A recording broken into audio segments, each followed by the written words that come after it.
couple months later, no child support, no explanation at all. Dad says, well, I'm going to be getting married this summer. To who? And so I got introduced to my stepmom.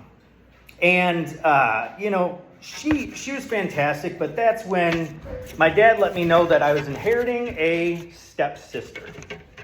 So if you're doing the math, I've got an older adopted brother. I've got a younger inherited stepsister.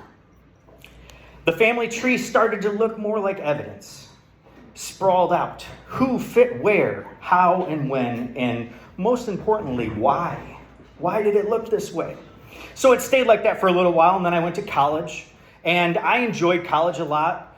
But there's one thing that you get in college where you know that that's not a really good thing, and that's a phone call at 7:30 in the morning on a Saturday from your dad who says, well, I wanted to let you know before you found out from anybody else, but your stepmom and I are going to be having a baby.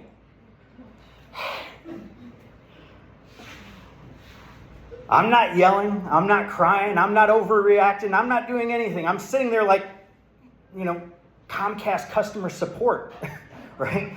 I'm like, well, I'm going to have to process this a little bit. I'm going to give you a call back later, okay? Like, I'm reviewing merger notes, right? Like, I'm putting together two businesses. I'm going to have to call you back and see what's going on here. I go, thanks for bringing it to my attention. Let's meet about this at a later date. Most people in college are worried about like finals and relationships and going out. And I am wondering if I should buy my little baby brother a rattle or a bottle or a cool outfit that's like a 1T, right? And it was really interesting to grow up that way. And I just started accepting information like that. Now, what was really cool is my stepmom was starting to become visibly pregnant at this point. So I would go out with her and take her places and help. And people would come up to me and congratulate me for having a baby with my stepmom. Like, what do you even say to that? That's a whole different tree down the trauma branches, right? Like, that's all the way over here. Or I could tell them, it's my dad's.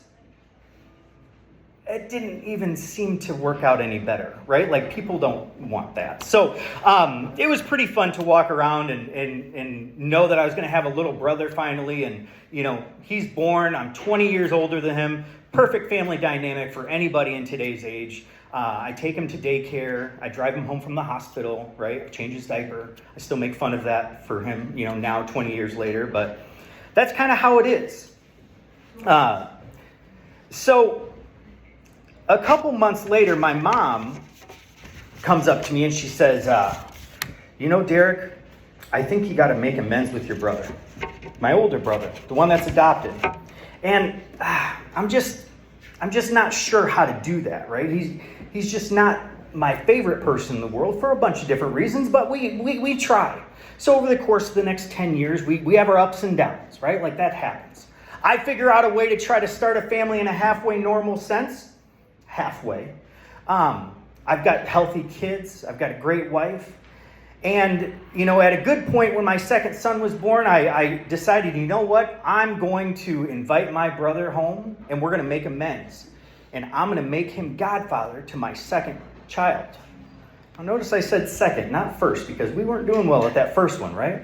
So we have this great party, this christening, and my son is baptized, and everything goes well. We have this great meal, and we're all sitting around together, enjoying company. It's me, my mom, my dad, and my stepmom, my half brother, my grandma. We're all in one spot, which is freaking amazing, to be honest with you. But then my brother says, do you guys, could you come out to the deck real quick? Now, I don't know how many of you have ever been summoned to a meeting out on the deck, but usually nothing great happens there. So my brother gets us all in a circle, and we're sitting there, and we're talking, and then he kind of, I just wanted to let everybody know that I've got a 7-year-old child. Silence. We're like, what in the fuck is going on here? And then he goes, before we're about to say congratulations, he goes, and I also have a 7-month-old child. And I, like, seriously, bro? Like, for the last 7 years, you haven't told anybody about this? And here's the worst part. It was outside of his marriage. And his wife wasn't there. So he was practicing telling us first. We were the rehearsal for his adultery. He was workshopping it, figuring out where could I put in a joke here and there and maybe make people laugh. It was absolutely insane. But not as insane as my mom popping up with her phone out on Facebook looking for this mistress. She was like Maury, just with worse Wi-Fi. And she goes, do they know about me? What in the hell are you talking about, Mom? What do you think you fit in this story? This is so much more than this. And that is my family. That is how I grew up. I love all of them dearly. Ladies and gentlemen, I'm an only child with 3 siblings. Look for more information next time. Thank you.